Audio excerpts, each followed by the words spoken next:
Good morning you guys! Today's day off na naman tayo. May pagkukwentuhan tayo. Ang ating topic for today ay ang pagbubuntis ng maaga. Okay? Pero bago ang lahat, gusto ko munang i-shout out si Kier Magan. Right there on top. Okay. Okay. Ikukwento ko sa inyo yung naging experience ko noon. Ako ay nabuntis din ng maaga noong kabataan ko, yes. I was 19. Sandali lang at yung niluluto ko na ready na siya.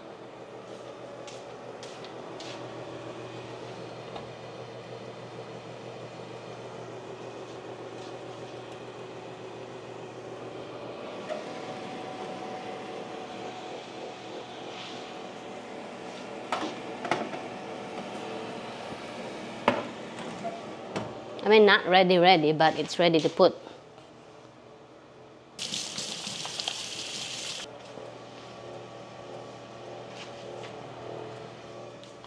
Okay, 19 ako nung ako ay nabuntis. Grabe, yes, bata pa yun. Halos kagagraduate ko pa lang ng high school, alam mo yun. Yes, masyado akong, alam mo, tinuturo naman talaga, sa totoo lang, itinuturo naman talaga sa school ang alam mo yan, yung sex education. Matagal na yung tinuturo. Diyos ko, hindi lang tayo siguro nakikinig. Or ako, hindi rin ako nakikinig. Kasama na ako doon.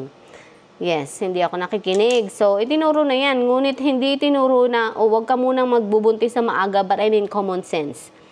Dapat alam mo na yan, char. I was 19, ganyan. Pagka-graduate ko pa lang ng high school, syempre hindi ka pa handa noon. Dahil kagagraduate ko pa lang ng high school, bago pa lang ako nagkakatrabaho, bago pa lang akong kumikita ng pera, bago ko pa lang na-experience or nararanasan yung first sahod ko. Yan. Na ang sarap pala ng pakiramdam na kumikita ka ng sarili mong pera, na bibili mo yung gusto mo, nagagawa mo lahat ng gusto mo, napupuntahan mo lahat ng gusto mo. As in yung pakiramdam na parang wow, hawak mo ang buong mundo. Yung parang nasa malaki akong mundo, ang liit-liit ko pero kaya ko. Ganun ang pakiramdam ko. Tapos, bigla akong nabuntis, ayan, ng edad na 19. Diyos ko, pagkabata pa. So, hindi pa ganun kaano yung aking kapirahan. Kasi nga, bago pala ako nagtatrabaho noon. Bago pala ako kumikita ng pera. Wala pang, syempre, isang taon na din pala. Gumraduate ako ng 18 eh. So, isang taon na rin pala na nagtatrabaho ako, kumbaga. Kahit, alam mo yun, iba't iba yung mga naging trabaho ko, lipat-lipat ako. Nagdadalawa-dalawang trabaho pa ako. Kasi na-enjoy nga ako sa pagtatrabaho at na-enjoy ako sa pagkita ng pera. Kaya nagdadalawa-dalawang trabaho ako. Yun. And sabi ko, ganito lang pala kadali ang kumita sa isip ko pa. Ang dali palang kumita ng pera. Ang dali palang, yun, basta, ang dali pag meron kang pera. So, natokyan ko na, mas madali pala yung magtrabaho kaysa magkaroon ka ng anak. Pero yun nga, hindi nga ako handa, diba, na magkaanak ako. So, ang pakiramdam ko nung time na yun, nung bata pa ako is, sandali, ano ba naman to? Pinagsakluban ako ng langit at lupa. Ang sabi ko sa sarili ko, hindi pa ako handa na mag-anak. Pero, alam ko na kasalanan ko yun. Alam ko na pagkakamali ko yun. Walang kinalaman ng anak ko sa mga naging decision ko, sa mga ginawa ko. Alam ko yun. Noon ko yun na-realize. Yun. Nag-isip-isip ako, pinag-isipan kong lahat. Sabi ko, hindi kasalanan ng anak ko kung bakit siya nabuo. Kasi ako naman ang may kasalanan. Dahil sabi ko nga, walang kinalaman yung anak ko sa lahat ng mga katangahang ginawa ko. Tapos yun, nung una, hindi ko alam ang gagawin ko dahil nga walang nag-guide sa akin, walang nagsabi sa akin na ganito, ganyan. Walang nangaral sa akin na ako. Kabaliktaran ngayon, and yung sa sarili kong pamilya, talagang ako yung naging guide ng anak ko. Ako yung nag-guide talaga sa kanya. Sobrang pangaral talaga yung binigay ko sa anak ko. Moral support, ayan, ganyan. Pati, yun nga, pangangaral sa kanya, talagang emotional support, nandyan ako sa anak ko. Lahat ng kailangang i-guide sa anak ko, ibinigay ko sa anak ko. Yun. Nung panahon ko is walang ganun. Kasi nga, hindi ko rin masisisi yung aking magulang. Kasi nga, nanay ko is, basta, nag-struggle din kaming lahat. Kaya, basta mahirap na ipasa mo yung sisi sa ibang tao, which is, hindi ko dapat sisihin ng ibang tao, you know. Ako yung may kasalanan. Ako yung may pagkakamali noon. But I mean to say is, yun nga, dahil sobrang hirap, na-discover ko na nadiskubre ko yung mahirap pala yung mag-anak ka ng sa murang edad pa, yung hindi ka pa man lang, hindi mo pa nabubuo yung 6 pillars mo sa sarili mo. Hindi mo pa nabubuo yung mga foundation mo sa sarili mo. As in, sabi ko nga, yung mga foundation na dapat ay binuo ko sa sarili ko, wala ako noon. Kagaya ng, well, may edukasyon naman ako kahit paano, katapos naman ako ng high school. And then, pagdating ko naman dito sa US, kahit paano yung nakapag-pasok-pasok ako sa mundo ng mga training school, ayan, parang pang-college na din, di ba? Yun. College na rin, yes. So, nagkaroon ako ng kaalaman kahit paano. But I mean to say is, nung nasa Pilipinas ako, hindi ko yun binuo sa sarili ko. So, wala akong pera, wala akong sariling bahay. So, lahat ay mahirap para sa akin. Kapag wala kang pera, lahat ay wala ka noon, di ba? Hindi ka nakatapos na pag-aaral ng kahit hanggang college, hindi ka nakapagtrabaho ng, as in, matagal na trabaho, at hindi ka rin nakapag buo ng kapirahan mo, talagang magiging mahirap para sa'yo ang lahat. So, sobrang hirap. Nadiscover ko yun sa sarili ko na talagang pera is malaki talaga yung factor ng pera sa buhay ng tao. And syempre, malaki rin yung edukasyon syempre, pero hindi rin, lalo na sa Pilipinas. Pag sa Pilipinas ka, well, diskarte ay kinakailangan talaga sa Pilipinas. Kahit may edukasyon ka, diskarte pa rin. Dahil kahit nakatapos ka na ng pag-aaral sa Pilipinas, napakaliit ng sahod. Kahit ikaw ay nakapag-college na, isa kang maging nurse sa Pilipinas, just liit ng sahod sa Pilipinas ng nurse, sobrang liit. Parang, parang kagaya din lang ng sahod ng, well, kagaya din ba? Yeah, parang kagaya lang din ng mga high school graduate, but I'm not sure. Maybe I'm wrong. Hindi rin siguro, konti lang siguro ang lamang. But I mean to say is maliit pa rin. Kulang pa rin. Kaya nga hindi ko maintindihan yung iba kung bakit nagagawa nila na alam mo yun, na gumawa ng mga bagay na, mga desisyon na hindi naman nila ma-afford sa buhay nila. Yun. So, yun nga. Na-discover ko na napakahirap. Wala akong sariling bahay, wala akong pera. Pakiramdam ko noon pag wala kang pera, is ang liit ng mundo mo. Ang laki ng mundo, ang liit mo. So, lalo kang lumiit. Parang ganun yung pakiramdam ko noon. Halos, yes, minaliit ko talaga yung sarili ko noon. Pero ginamit ko yun, ha. Ginamit ko yun para ayusin yung buhay ko. Ginamit ko yun. Yung lahat ng mga pangmamaliit ko sa sarili ko, yung tingin ko sa sarili ko na maliit ako, ginamit ko yun para maging malaki ako. Para maging malaki ako. So, yun nga. Nagbagong isip ko yung anak ko, sabi ko, sige, keep ko na lang yung anak ko kasi nga, wala namang kasalanan ng anak ko. So, ang gagawin ko na lang, dahil ako may kasalanan nito, lilinisin ko yung kalat ko. Lilinisin ko yung mga problemang dinulot ko. Gagawan ko ng paraan ang buhay ko, ang anak ko. Itataguyod ko ang anak ko, itataguyod ko ang sarili ko at ang anak ko. Itataguyod ko ang buhay ko. Isasaayos ko ang buhay ko. Marami pa akong pangarap sa buhay. Yun nga, paano ko na magagawa yun ito, gumawa na naman ako ng panibagong problema, diba? So, ayusin ko itong problemang dinulot ko, sabi kong ganyan. Ito ay isa lamang pagsubok sa akin, sabi kong ganyan. Isa lamang itong patunay na hindi ako bibigyan ng pagsubok na hindi ko kakayanin. So, pagsubok lang to. So, naging challenge ko yun sa buhay ko. Kaya, nagtiis ako sa Pilipinas ng pagka nabuntis na ako, diba? Nagtiis ako sa Pilipinas ng pagka-graduate ko ng high school, mga 2 taon. Kasi 18, 19, 20 yan. 2 taon ako nagtiis sa Pilipinas pagka-graduate ko ng high school. 1 taon naman sa buhay na may anak na maliit or buntis, ganyan. Kabuntisan ng maaga. Siyempre, nanganak na rin. So, yun, 1 taon ako yung parang, yung 1 taon na paghihirap na yun is parang 100 years na pag-i-struggle sa buhay. Sobrang hirap. Sabi ko, kahit anong angat ko, kahit anong pilit kong umangat, ang hirap umangat. Kasi nga, ang liit ng sahod. Paano pa nakakaya ng iba yung maraming anak? Tapos, ewan, basta. So, ako na, isa lang ang anak ko, hirapang-hirapan. So, ilan ang binubuhay ko, ilan kami noon, di ba? So, parang hirapan-hirapan ako. Kaya sabi ko, I need to do something. Yan. Kailangan kong layasan ng lugar na to, sabi kong ganyan. Dahil pakiramdam ko, yung pakiramdam na parang dead end ka na. Alam mo yung dead end, yung parang street na wala ka nang pupuntahan. Ito na yung last, na kanto. Hindi ka pwedeng dumiretso. Pwede ka lang bumalik uli sa pinanggalingan mo kasi nga hindi ka pwedeng dumiretso eh. Or di ka rin pwedeng pwede kang lumiko, pero wala kang lilikuan nga, di ba? So, kaya dead end ang tingin ko dun sa buhay ko noon. At sa lugar namin noon. And then, syempre, dahil nga mapag-obserba ako, di ba? Mahilig akong mag-observe. Natakot ako. Parang nakita ko yung sarili ko sa kanila, parang ganun. Nasalamin ko yung sarili ko na kung anong pwedeng mangyari sa akin sa magiging future ko pagdating ng panahon. Ganun din yung future ko.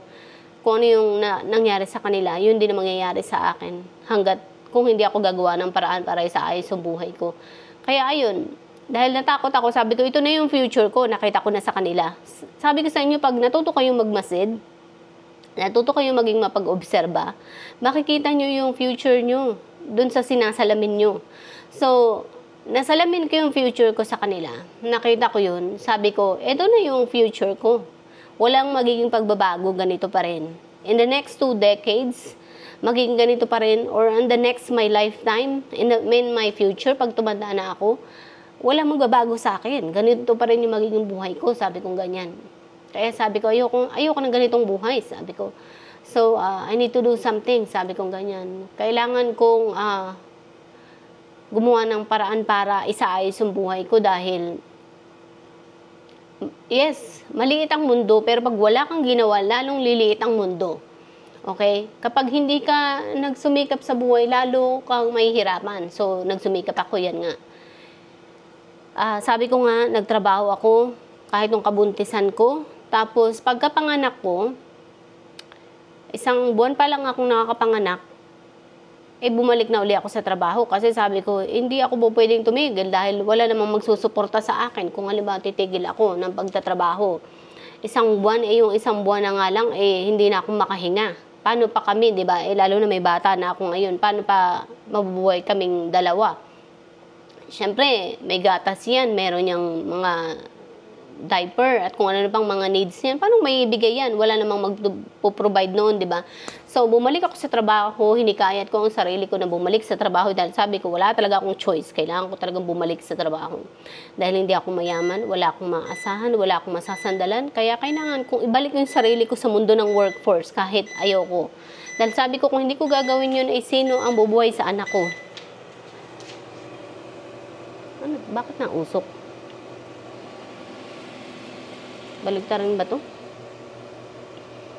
Yun. Sabi ko ay walang magtataguyod sa anak ko. Paano mabubuhay ang anak ko? Paano ko masusustentuhan yung mga pangangailangan namin ng anak ko?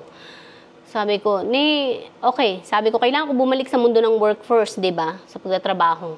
Pero, paano ko gagawin yun? Sino mag-aalaga ng anak ko? Siyempre, kailangan kong kumita ng pera para may pangbayad ako sa mag-aalaga sa anak ko.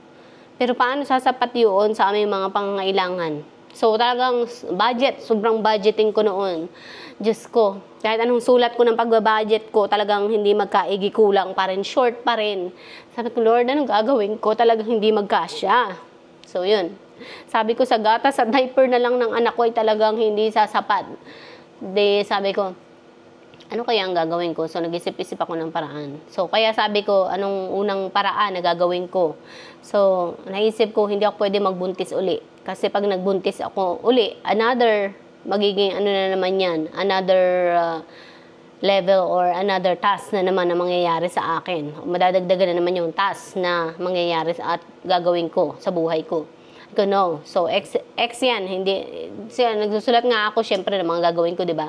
Sabi ko, hindi ako pwede magbuntis. Anong gagawin ko? So, kailangan kong gumamit ng protection. Or ipasara na ang bahay bata para hindi na ako magkaanak. Ganyan. Kasi hindi ako pwede magkaanak ngayon sa panahon ng wala akong, hindi ko kaya ang sarili ko. Or hindi ko kaya ang anak ko. Kasi sino magiging kawawa? Yung anak ko at ako pa rin, syempre. Sabi ko, hindi pwede. So, talagang ini-stop ko yan. Hindi ako pwede mag-anak. Isa lang talaga yung kaya ko, sabi ko.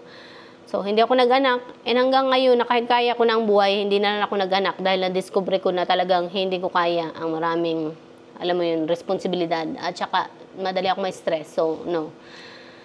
Yes. I mean, it's fun to have children, sabi ko sa inyo. Lalo na pag maliit pa sila. Talagang fun naman talaga. Naging masaya din naman kami kahit paano ng anak ko nung kabataan niya. Nung maliit pa siya. Yes. Anyways, yun nga. ginawa ko lahat ng paraan, gumawa ako ng mga plan, ganyan. Nagsulat ako ng mga plan na pwede kong gawin. Sabi ko sa inyo, para akong detective. Nagsusulat ako ng yung mga gagawin ko.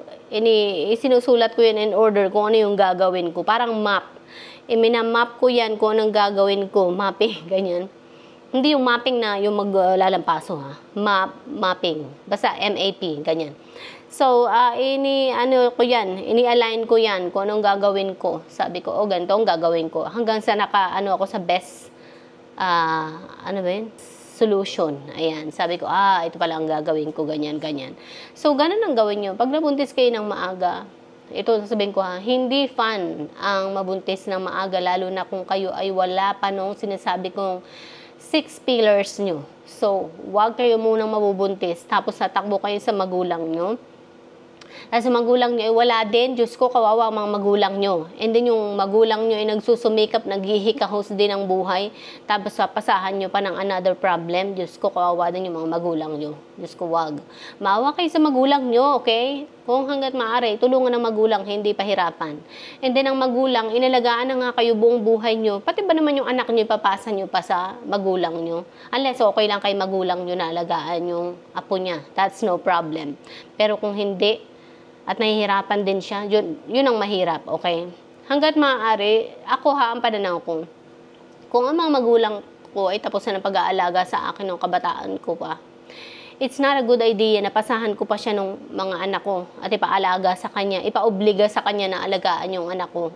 Dahil hindi niya responsibilidad yun. Gusto ko na kung alagaan niya yung anak ko is dahil gusto niya. Okay? Dahil may time siya, dahil meron siyang yung parang bibisitahin ka niya, ganun, walang problema. Pero yung dahil responsibilidad niya at apo niya yun, hindi ko gagawin yun sa magulang ko kasi alam ko na naalagaan na niya ako, di ba? Or inalagaan ka na niya, buong buhay niya, pinag-aaral ka niya, hanggang college pa, di ba naman anak mo? Unless, sabi ko nga, there's, yung, nasa sitwasyon niya nasa iba't ibang sitwasyon. Unless it's like, anong tawag dyan? Yung give and take, parang ganyan. Aalagaan mo yung magtutulungan kayo, parang ganun, pwede ba ganito, pwede mo bang maalagaan yung anak mo para makapagtrabaho ako? Yung parang tulungan nga, para matulungan ko pa rin, na makapagtrabaho pa rin ako, para makapag-provide pa rin ako. Yun. Pero hindi naman sasabihin na ipaalaga ko sa'yo lifetime, ganyan. Kagawa ka pa rin ng paraan para, halimbawa, pag may trabaho din naman yung nanay mo, at pumayag naman si nanay mo, walang problema.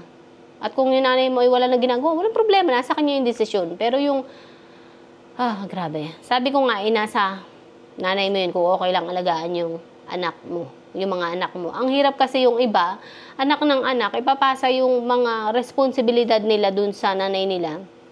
Tapos yung nanay na nagpaaral, nagpalaki dun sa apo niya, parang mali naman yun. Tapos itong si anak, wala lang ginawa, hindi na rin sinustentuhan yung anak niya, hindi na rin sinuportahan, hindi na rin ninalagaan, hinayaan na lang yung nanay niya na mag-alaga at siya ay nagbuhay binata or dalaga na lang uli. Mali naman yun. So yun, be responsible, okay? And dapat din maturuan ng responsibilities ang mga anak din. Hindi pwede na, anong tawag dito? Yung parang sanayin mo sila. Kasi sabi ko sa inyo, hindi sila matututo kapag sinanay mo sila. Magiging, okay, kapag yung sinanay is enable mo sila. Ikaw yung enabler, yung parang pinamihasa mo sila. Yun ang maging bunga nun. Hindi sila matututo na tumayo sa sarili nilang mga paa kung hindi mo sila, ang tawag dito, yung parang pag kinonsente mo sila. So, yun lang. Yun ang the best advice ko. Huwag mo nang mag-anak kung hindi pa kaya. Kung kaya mo naman at may ginagawa kang paraan, walang problema. Okay, ito na lang. Bye. Huwag mawala ng pag-asa. Magsumikap upang maging maayos ang buhay.